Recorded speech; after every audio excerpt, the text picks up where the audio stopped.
Jump to the story from the New York Post, talk about how serious this is. The New York Post reports Mexican cartels put bounties of up to $50,000 on heads of ICE CBP officers in Chicago. Mexican cartels. Mexican criminals have offered Chicago gangs up to $50,000 to murder top officials at both ICE and CBP. The DHS has announced Tuesday in an intelligence bulletin. DHS revealed a tiered system of bounties starting at $2,000 for doxing agents, including details about their families.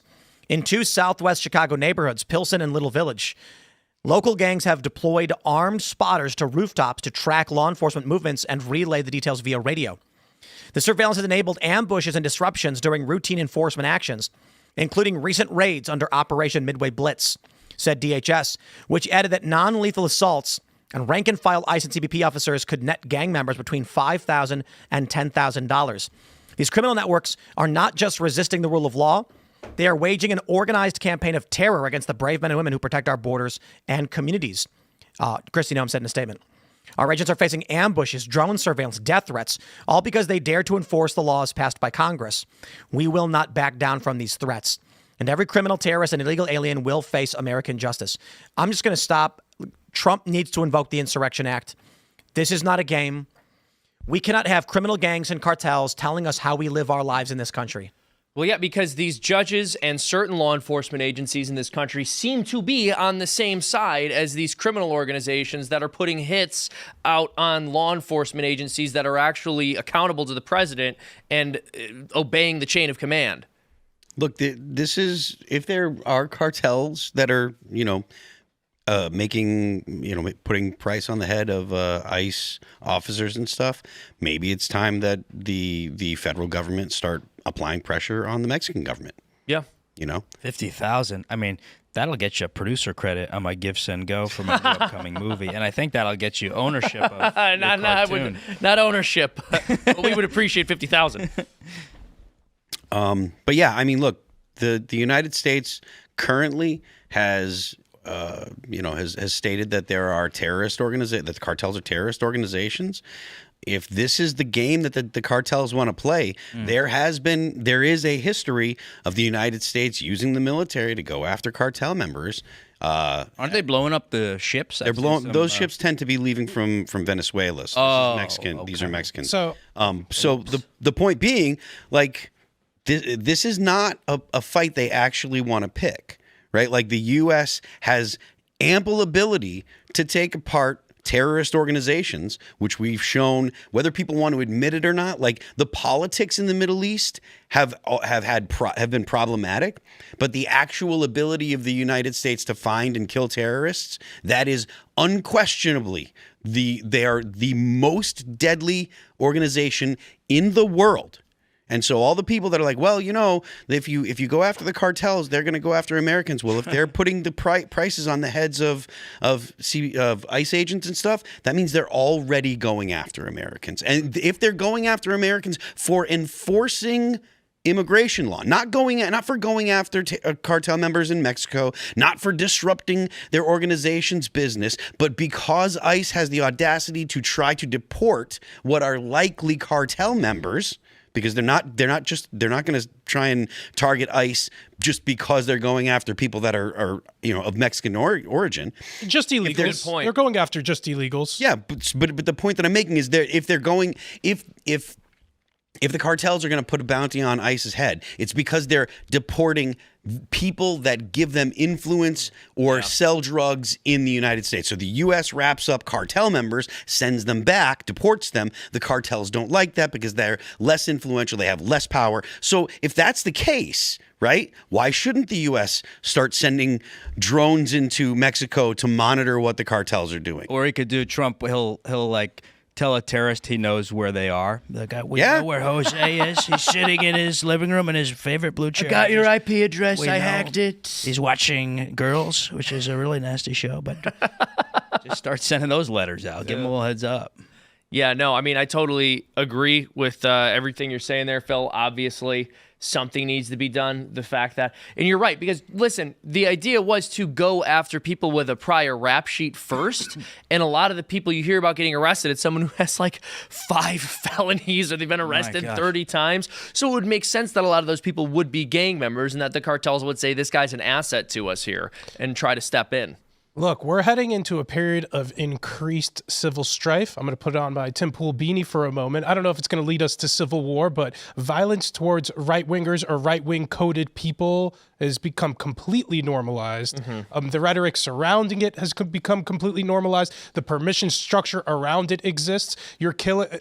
On the left's perspective, you are hurting or taking down people who are violent, who are disappearing people, who are Nazis, who are Gestapo, who are affirming or allowing these people to continue to exist. One of the reasons why I'm so ambivalent about the DOJ and these charges is because Kristi Noem's going to be charged the next time a Democrat is in the House or is in charge again, and Stephen Miller's also going to be charged for things related to their ICE or DHS activity. But I also suspect there being more violence against these guys. I suspect there to be more violence coming towards right-wingers because the permission structure, again, is set up. It's become normalized on the left for them to talk about the right-wing people in these violent terms. Even just reputation destruction, too. It's like it starts with, even during COVID, I saw the seed of all of this stuff where you just call somebody an anti-vaxxer, a far-right, a racist.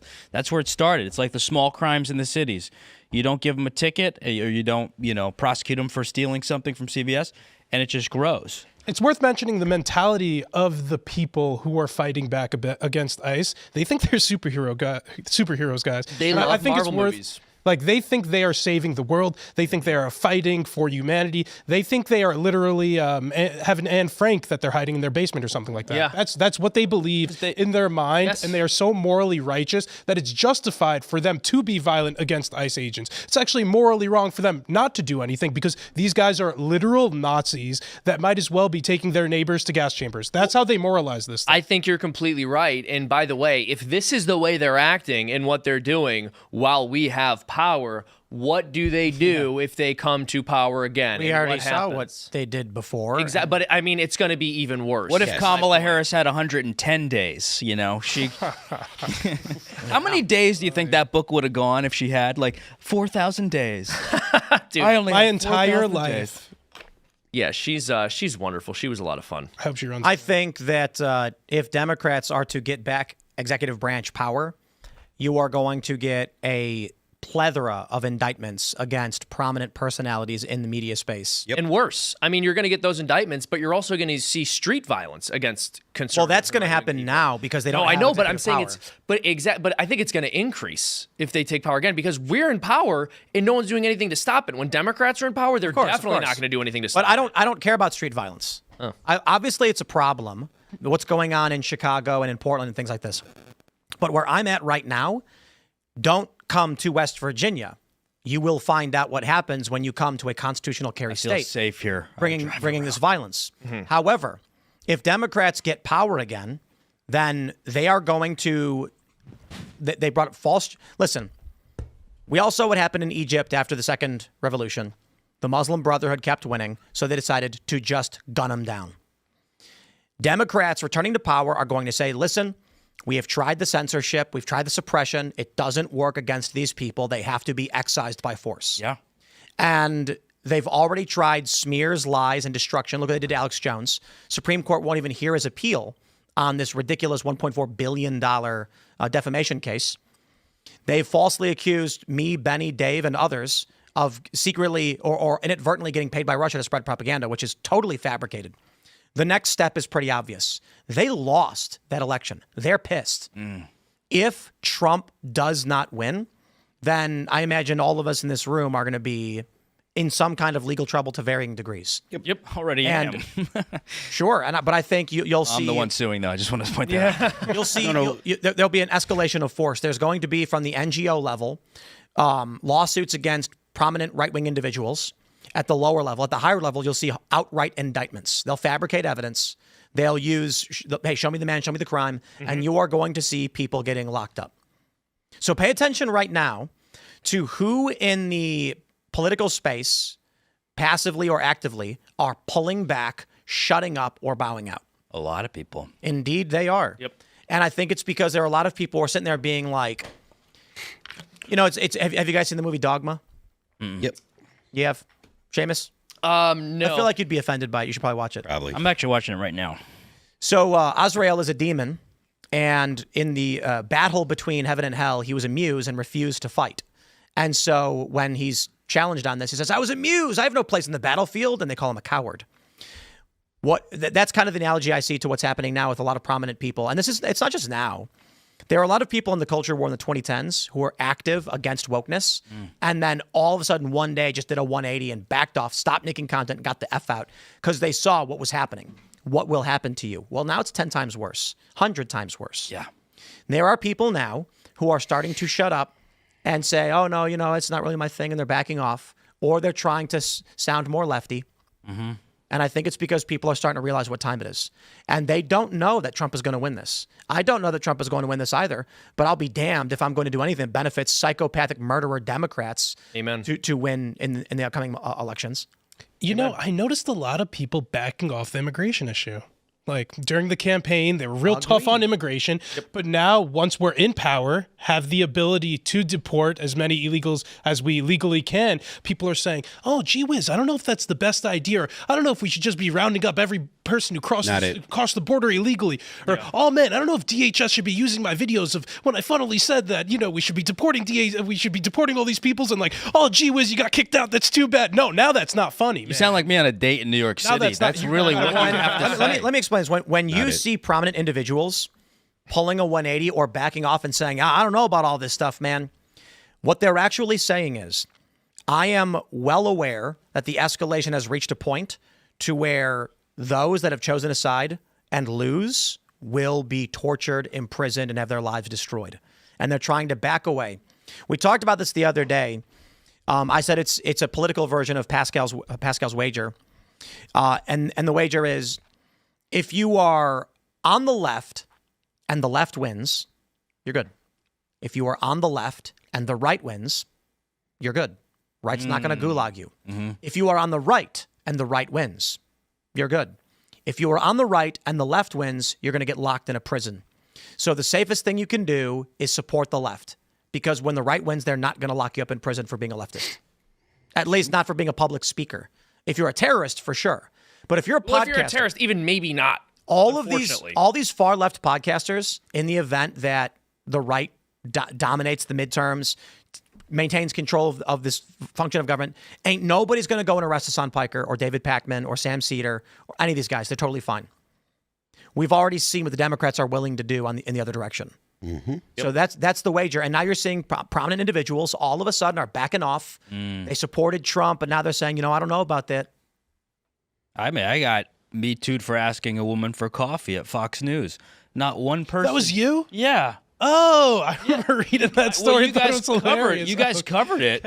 But I know that's not, we're not talking about violence and stuff, but that is character assassination. Like that I just from that one thing, I lost the profit from my entire comedy tour because I would go on Gutfeld and I had to double my tour dates to go on to accommodate the fans. So I went into a spiral from that, and by the way, I have evidence it didn't happen.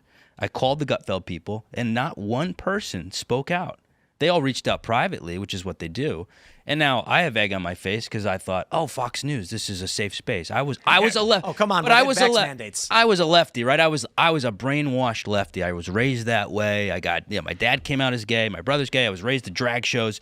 I was like the best Democrat warrior that they lost. So I was a little naive, but that was a big wake-up call when I was like, wow, this one thing where I was demonized for it and called a predator for asking a woman for coffee, who, by the way, gave me her phone number.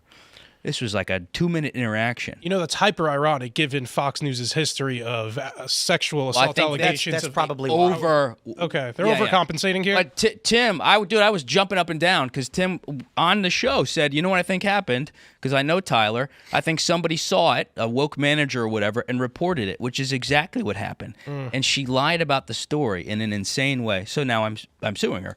Do you think if you were hotter that she wouldn't have taken it that way? Well, no. If you were a complete stud? No. The Giga chick Chad. No, she would have, because it wasn't the what woman are I you asked saying, out. Elaad? He is. You're a handsome guy. I like your mustache. If I squint, I look like Ryan I don't know. Gosling. Maybe if you had 6 more inches. All right, you look like hipster Ben down. Shapiro. You give it to me. I could take it. Okay, this roast is brought to you by ExpressVPN. Go to Express. No, but hold on. teasing, But I'm my teasing, my sorry. point is, the woman I asked out didn't complain. She never has, and she still hasn't. It was the older woke woman who saw me asking somebody out and reported it. She was running pass interference. Right, exactly, and then made up a bogus story, which was a huge mistake because she went to the press about it. It's another lawsuit for you. Yes, but my Always point is, litigious. you have to fight the little stuff. Yes. And nobody had my back on it, which is fine. But to Tim's point, right now we're in a spot where it's 10 times as hard. And if you're not going to fight the little stuff, Let's just say it. Okay, the people who know what's going on in this country but won't say anything are cowards. yes. Now, they are. I'm not saying that to insult people. I understand why they're scared. But let's just understand, all that is required for evil to triumph is that good men do nothing. So all of these people that are out there that know exactly what's going on but refuse to speak out against it are the reason why we're in this mess. It's weak men. That's it. Gals are going to be gals. Thanks for checking out this clip from Timcast IRL. Make sure to watch the show live Monday through Friday at 8 p.m. Subscribe to this channel, and we will see you all there.